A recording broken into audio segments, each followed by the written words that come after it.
Good afternoon, everyone. In college towns and larger cities, food trucks are becoming a common sight. But in Carbondale, existing rules are keeping many of them out, including one food vendor considered a staple downtown. Taylor Clark is live now with more on what's being done to change those rules.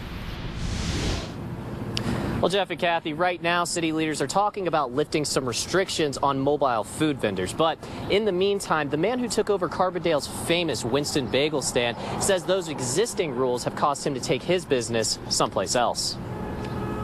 You ready? Bop. Perfect. Bop, bop, bop. This is the guy who took over Winston's Bagels, Brad B-Rad Priest. He's doing everything he can to maintain the flavor so many Southern Illinoisans grew to love over the 34 years before he took over. The only thing I got new is that knife. Everything else is exactly the same.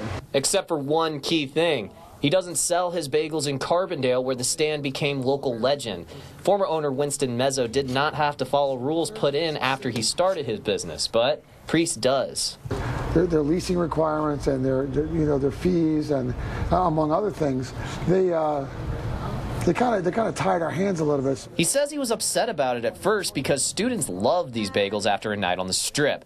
But he's running a business, so he started to branch out to neighboring cities like Marion, Heron, and a lot more.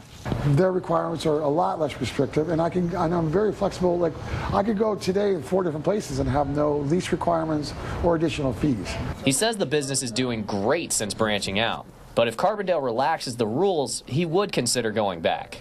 But, for the students, I would do that.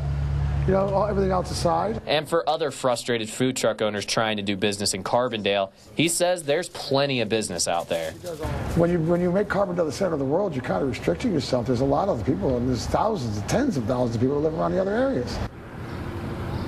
Now, B-Rad said since branching out their business, Winston's Bagels by B-Rad has gotten to the point where they're getting new carts and expanding their operations. Live local now in Carbondale, Taylor Clark, Heartland News.